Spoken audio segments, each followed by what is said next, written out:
is Mrs. Minert, and today I'm going to share another book with you by Patricia Polacco called The Junkyard Wonders.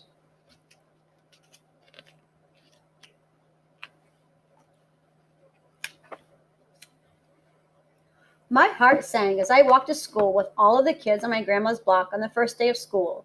My mother and father had decided that I could stay, just for 1 year, there with my father and grandma in Michigan. In my old school in California, the kids all knew that I had just learned to read, that I used to be dumb. Everyone knew that I was always in special classes. Here, no one would know. No one would tease me, and I already had a new friend, Kay. But when I got to the front steps of the school, all of the neighborhood kids ran off to their classes. And when I saw Kay and waved to her, she didn't wave back. I just stood there not knowing where to go. And when I showed two strange girls my class card, they got funny looks on their faces. "You're in Mrs. Peterson's class," they said. "Upstairs, room 206. Room 206. I found it. In the classroom, a gawky boy I had never seen before yelled out, "Hey! The name's Tom, not spelled Tom, but Thom. Sit here next to me." He had a huge dark rimmed glasses that magnified his eyes. I sat down and looked around. Everyone seemed really different in one way or another. I couldn't put my finger on it. Suddenly, everyone snapped to attention. Our teacher was standing in the doorway. Short and stout, she seemed a little scary, brusque, but her eyes were friendly. I was sure of that. She walked up to the podium at the front of the room and slammed an enormous dictionary on top of it. Then she adjusted her glasses and without saying hello or how are you, she started reading in this no-nonsense voice. "The definition of genius," she began. "Genius is neither learned nor acquired. It is knowing without experience. It is risking without fear or failure. It is perception without touch. It is understanding without research. It is certainty without proof. It is ability without practice. It is invention without limitations. It is imagination without boundaries. It is creativity without constraints. It is extraordinary intelligence." Then she took a deep breath and slammed the book shut so hard it sounded like a gunshot. "Welcome to the junkyard. I am your teacher, Mrs. Peterson."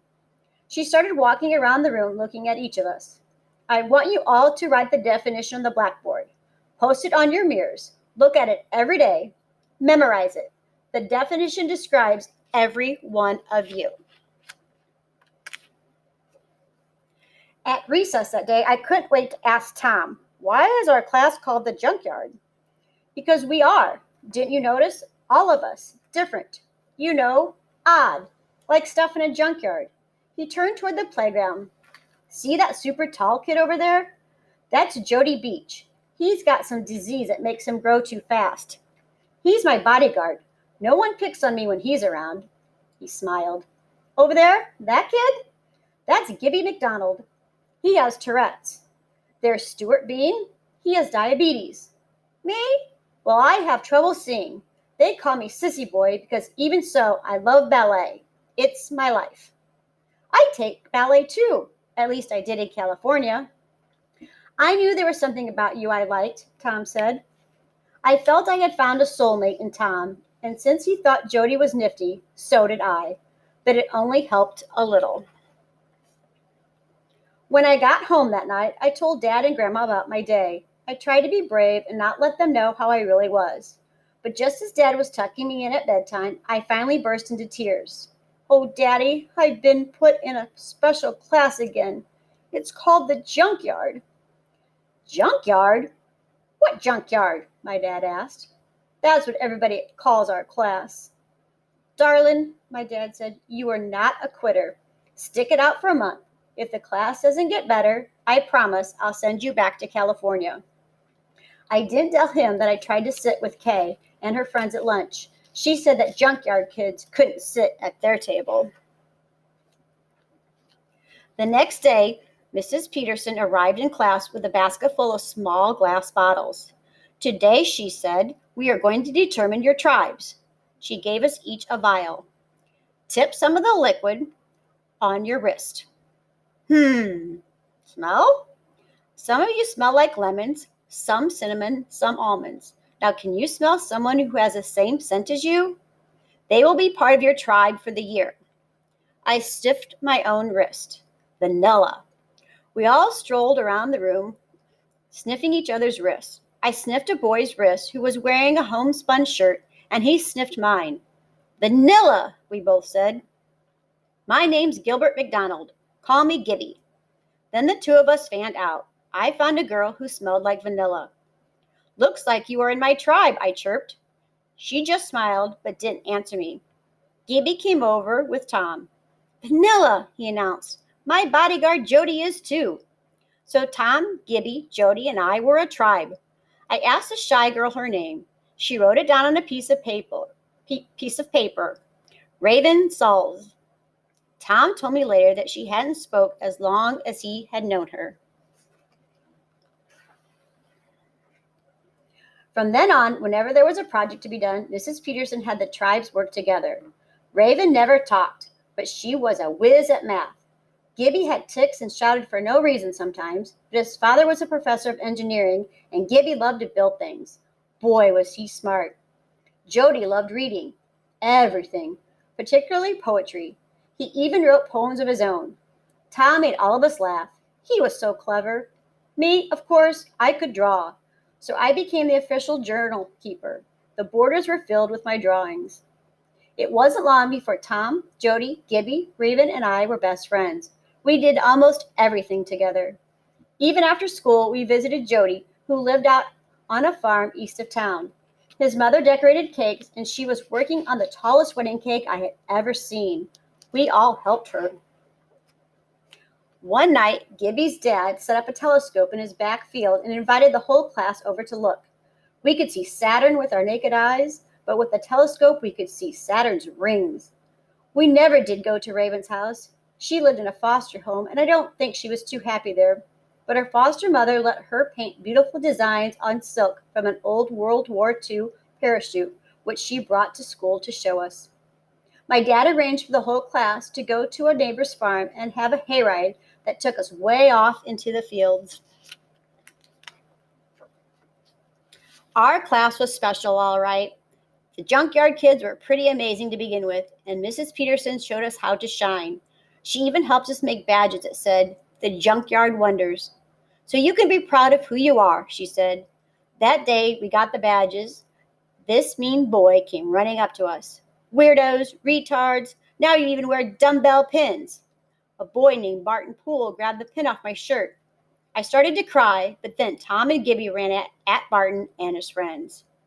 Right, one of his friends said, now Twinkle Toes and the jerking fool are going to hurt us. We are so scared. Just about then, Jody, big, wonderful Jody, appeared from nowhere. The mean boy sure backed off. Someday you aren't going to have this freak to guard you, Barton snarled as he stalked away. That day, Mrs. Peterson could see that we were badly shaken. Gibby finally spoke up. Mrs. Peterson, he said, we're all junkyard kids, even though you tried to make us feel better about it. We're throwaways, junk, and everyone knows it. Oh, my dear, that's where you are wrong, she said wistfully. Every one of you is my wonder. Don't you realize what a junkyard really is? A place for things that nobody wants, Jody answered. Oh, it's a place full of wondrous possibilities. What some see as bent and broken, throwaways are actually amazing things waiting to be made into something new, something unexpected, something surprising. We all looked puzzled. All right, class, get your coats. We are walking to the Melvin Beach Junkyard right now, she exclaimed. At the junkyard, Mrs. Peterson stopped us. Now, form into your tribes. Then collect everything that you think could be made into something new. Remember, wonders, here's your chance. Forget what the object was. Imagine what it could be. Each of the tribes set off across the junkyard, collecting wheels, doors, handles, latches. We vanillas hadn't gotten just the right junk, though, until almost the end of our visit. As Jody, Raven, Tom, and I climbed over our last pile of assorted junk, Gibby called to us. He was standing under a shed roof, looking up. There, hanging from the roof strut, was an old wrecked model airplane. Gib, that's just an old torn-up plane, Tom said, turning to leave. No, Gibby said. It's a beauty. I see it. We are going to rebuild it into something bigger, better, something wonderful, something that will defy gravity itself. This plane is going to fly all the way to the moon. There was such wonder in his eyes that we knew just what we needed. For the next few weeks, during the last hour of our class time, we worked on our new inventions. As we hammered and sawed and cut, Mrs. Peterson read to us Great Expectations, David Copperfield, and sometimes poetry. But every day, Mrs. Peterson reminded us, some people look at things the way they are and cry, why? But I want you to look at things and see what they could be and ask, why not? Gibby was the boss of our plane project. He removed all of the outer skin, built in a new ballast struts, and repaired a lot of the skeleton. Raven replaced the old skin with pure silk. Finally, we painted the rebuilt plane with low-resistance lacquer, but would it fly? The day came when we presented our stupendous projects. The Cinnamon tribe was first. They unveiled a tangled sculpture of hollow tubes. Well, Mrs. Peterson asked the Cinnamons, what is your invention? A vibraphonium, said the Cinnamons. We took 3 people to play it. Fabulous. The Almonds made a hanging wall maze full of levers, fulcrums, and counterweights. When ball bearings were loaded into the top, they clattered down, bounced, shivered, and jumped as though they ran through the maze. Stupendous. When the Lemons uncovered their device, none of us could figure out what it was. This is perpetual movement. Dallas Schaefer gave his invention a shove. It leaned way forward, ringing bells, pulling at strings, and twisting back and forth. We must have watched that thing for 15 minutes. It just did not stop. When it was the Vanilla's turn, Gibby pulled the covering off.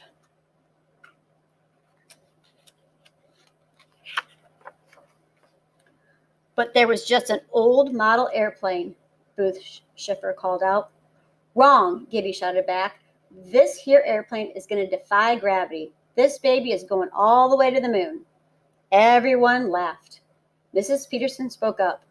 If Gilbert says it's destined for the moon, I, for one, believe him. Come on, Gibby. Will that thing fly? Someone shouted. Oh, it will fly, all right. He flew it like a kite off of Putman's Hill, Jody trumpeted. We had. That was off a hill. For it to fly by itself, though, we need a propulsion unit. He means a motor, I added, and we found the perfect one. It will take the plane right into the sky. The trouble is, it's expensive. That's when the tribe stepped in. All of them. Mrs. Peterson asked the whole class if they helped raise money for the motor. Everyone cheered. It was unanimous. They would. For the next few weeks, all of the moms made cakes and cookies and sold them at bake sales. Our dad sponsored car washes. All of us junkyard kids used things we had gotten from Mr. Beach's and made gadgets to sell. By that spring, we had made enough money to buy that perfect motor. The next thing to do was set a date for launch. We wanted everyone in school to see it. That's when Gibby thought of the school science fair. Perfect, Jody said. He had started missing a lot of school, not feeling well. When he was there, Raven was at his side. Sometimes she even helped him climb the stairs. We could launch it from the school roof and sometimes fly right over the field where the fair is. The class cheered. Maybe Mrs. Peterson said, but wait, this magnificent airship has to have a name. Everyone started calling out names like Fabulous Flyer and Windy Wings. Jody stood up. He shook, looked pale. I think she needs to be called the Junkyard Wonder because we made it out of junk and because we, Junkyard Wonders, made it. That plane is us. It was just a week later when Mrs. Peterson was late. She was never late. Her eyes were red and she looked sad. Please sit down. I have some very bad news. There was silence. We have lost Jody Beach. He passed away last night in his sleep. Then she put her face in her hands and cried. How? I managed to sputter. Raven and I held hands. Jody had a disease that made his body grow faster than it should. It just kept growing and growing so fast that his dear heart couldn't keep up. It was just out of It just gave out, Mrs. Peterson answered. Later that day, the whole class went to the woods behind the school to collect flowers and to remember Jody. Now I know what the plane has to be called, a voice called out. At first, we couldn't figure out who was talking. Then, to our shock, we realized it was Raven. None of us knew she could talk. He wanted it to be called the Junkyard Wonder. That's what it has to be. Tears rolled down her cheeks. All of us agreed. Gibby's dad mounted the motor on the machine and placed it on the table at the back of his workshop. When he saw it, we all gathered around, and it was so beautiful. We tried it out more than once from the hill and back of Gibby's house. It seemed to work, but would it work from the roof of the school on fair day? And would we even get a chance to try? Their stairway to the roof was always locked. Maybe Mr. Weeks, the janitor, could help us to get to the roof. I think he will, Mrs. Peterson said, but it has to be a secret. The day before the fair, we could hardly contain ourselves. Would newspapers be there? Scientists from nearby university? We huddled together out on the playground, chattering about our plan for the launch. Cheese it! Look who's listening, Tom warned. It was Barton Poole. He'd heard everything. He leaned into Gibby's face. Your dad wears skirts. Then he sneered. And no one's allowed on the school roof. Got it?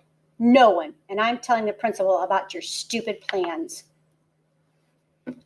And sure enough, when we got back to our schoolroom, the principal was waiting for us, and Barton Poole was with them.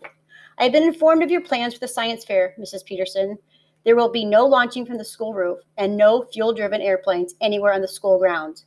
It could be very dangerous. Mr. Weeks will keep your plane in the janitorial closet until the end of the school year. The principal turned on his heel and left the room. Mr. Weeks looked very sad as he carried the Wonder out of his room. Sorry, kids, he said. We were stunned. Raven started crying. This was going to be for Jody, she whispered. Mrs. Peterson said nothing for a time. Then she began. We are going to launch the Wonder tomorrow, just as we planned, and from the roof. Mrs. Peterson told us to be at Mr. Weeks' closet tomorrow morning, the morning of the fair. Our secret weapon turned out to be Mr. McDonald, Gibby's dad. If Mr. McDonald stayed with us during the launch, the principal was okay with it. We couldn't believe the good news. Mr. Weeks handed the Wonder to Gibby's dad. Let's take her up, he said. On the roof, we could see kids pouring onto the field to look at science exhibits that were being set up. Raven pulled gorgeous silk streamers that she had hand-painted out of a bag and let them stay rolled up on the edge of the roof. Then, with Tom's help, Gibby and his dad put the Wonder in place. They carefully connected the engine to a car battery, then primed the pump to deliver the fuel from the tin sitting next to it into the engine. Then they pumped the fuel into the plane. We all stood back and watched. Maybe it'll go all the way to Lansing, I speculated. Maybe even to Detroit, Tom said. Maybe around the whole world, Raven whispered. No, Gibby said with a grin. This baby is going all the way to the moon. When the whole school assembled on the field, Mrs. Peterson signaled Gibby's dad to begin the countdown to the engine. Mr. McDonald knelt in front of it while Gibby held the plane still, spinning the propeller over and over again. But the engine didn't catch on. We held our breaths. Pump the intake again, Mr. McDonald said to Gibby. He asked some of the boys to hold onto the Wonder, and you have to let it go just at the right moment or it will bank left or right. Understand? He spun the propeller a few more times, and then, with a loud bang and roar, the propeller started spinning. Blue smoke puffed out. Someone in the field yelled, and everybody looked up at the roof. That was when Raven unfurled her banners down the side of the building. Almost to speed, Gibby's dad hollered. 10, 9, 8. When he got to 1, Mr. McDonald hollered, Let her go! The Junkyard Wonder shot out of everybody's hands. It was airborne. First it went out over the field, then as suddenly as it started, it sputtered and seemed to stall. Then the engine roared to life again with a noise that was deafening. The Wonder's nose pointed straight up, and up, straight toward the sun. We all ran to the wall of the roof and watched breathlessly as it streaked through the air and through the cloud cover, then appeared above. Ever skyward, straight to the stratosphere. We all watched until it became a speck in the sky. Then we couldn't see it anymore. Even though the science department from the local university was there, along with the school board and the newspapers, all of us, it was only Mrs. Peterson that mattered, and Jody. Tears glistened in Mrs. Peterson's eyes as she watched the wonder climb into the heavens. Like I said, Gibby, that baby